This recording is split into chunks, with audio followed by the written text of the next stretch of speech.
Iran के बादशाह ने अपने बेटे को पढ़ाने के लिए एक उस्ताद साहब का बंदोबस्त किया। उस्ताद साहब को कहा कि मेरे बच्चे को दीन पढ़ाइए, मैं चाहता हूं कल इसने इनाने हुकूमत को संभालना है तो ये दीन से आगाह हो जाए, इसको कुछ सिखाइए, पढ़ाइए।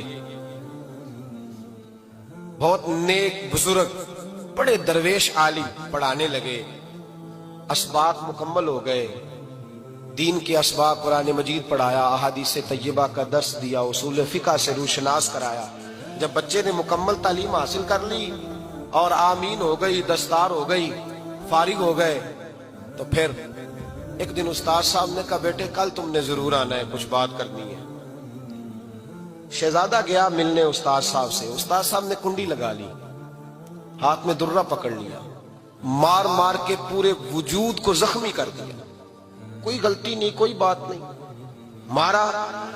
अब बच्चा आया, आके बादशाह सलामत से कहा कि अब्बा जी समझ नहीं आई, बड़ा मारा है उस्ताद। तो सियाने थे ना बादशाह, यहाँ तो कारी साहब रोज कटहरे में खड़े होते हैं, मौलवी साहब आपने मेरे बच्चे को क्यों मारा है? आप 8000 के मौलवी है, मेरा कई करोड़ का बच्चा है, सवेरे बदल लेंगे। खबरदार आपने बच्चे को हाथ लगाया, अपनी हैसियत में रहे माज़अल्लाह। जो कौमें उस्तादों को कटहरों में खड़ा करती हैं वो तरक्की नहीं कर पाती। जो उस्तादों को कटहरों में रोज खड़ा कर, कहा अब्बा जी बड़ा मारा है, तो वालिद बड़े समझदार थे, कहने लगे बेटा उस्ताद बाप होता है, वो ज्यादती नहीं करता, कोई बात होगी, मैं तेरे उस्ताद को कटहरे में नहीं बुलाऊंगा। अम्मा से बात की, अम्मा कहने लगी बेटा मैं तेरे बाप से कैसे बात करूं, डरा था। वक्त गुजर गया, 22 साल बीत गए, 22 साल गुजर गए, बादशाह का इंतकाल हुआ, शहजादा तख्त पे बैठा। पहला हुक्म ये दिया कि मेरे उस्ताद को बुलाओ, पहला हुक्म। उस्ताद जी बूढ़े हो गए थे, छड़ी के ऊपर टेक लगा के आए और भवें सफेद होके झुक गई थी। यूं आंख खोल के बड़ी मुश्किल से देखा, कहने लगे शहजादे हुक्म हो। कब मैं शहजादा नहीं, अब मैं बादशाह बन गया हूं। उस्ताद जी 22 साल बीत गए, आपने मारा था, पर वो दर्द चूंकि ज्यादती की थी, मेरा कसूर कोई नहीं था, तो ना मेरी रूह से दर्द गया है ना मेरे जिस्म से गया है, मैं बेख्तियार था, पूछ नहीं सकता था, आज बाइख्तियार हुआ हूं। सबसे पहले पहला हुक्म आपको दिया, बुलाया है, बताए क्यों मारा था, क्यों मुझे मारा था, मेरी ज्यादती बताए।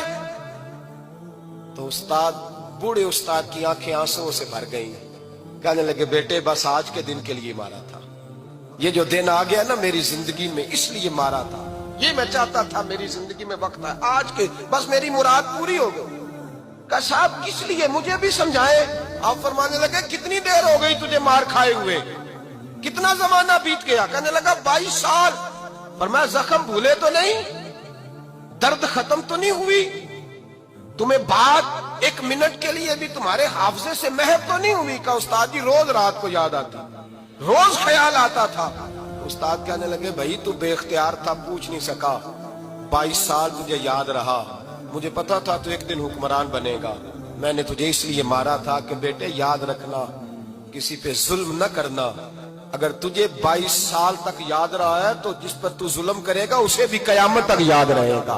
और ये याद रखना, तू आज बाइख्तियार हुआ तो तूने मुझे बुला लिया है, कयामत के दिन गरीब बाइख्तियार हो जाएंगे, मजलूम बाइख्तियार हो जाएंगे, वो बाइख्तियार होंगे बिल्लाहिल वाहिदिल कहार, रब करीम की बारगाह के अंदर उनका इख्तियार होगा, अकेले अल्लाह की हुक्मरानी होगी। फिर वो बुलाएंगे बड़े बड़े कज कुला, दुनिया में जिनकी पगड़ियां ऊंची थी वो सर झुकाए खड़े होंगे, दुनिया में जो डिक्टेटर बनते थे उनकी पुश्तें लाल होंगी, उनको गद्दार लिखा जाएगा, कयामत तक नहीं भूलेगा। जुल्म करना तो सोच समझ के करना, ना करना जितना तुम सह सकते हो, इतनी ज्यादती करना जितनी कयामत में तुम बर्दाश्त कर सकते हो। मेरे नबी करीम सल्लल्लाहु अलैहि वसल्लम ने फरमाया जुल्म से बचो, ये कयामत के अंधेरों में से एक अंधेरा होगा।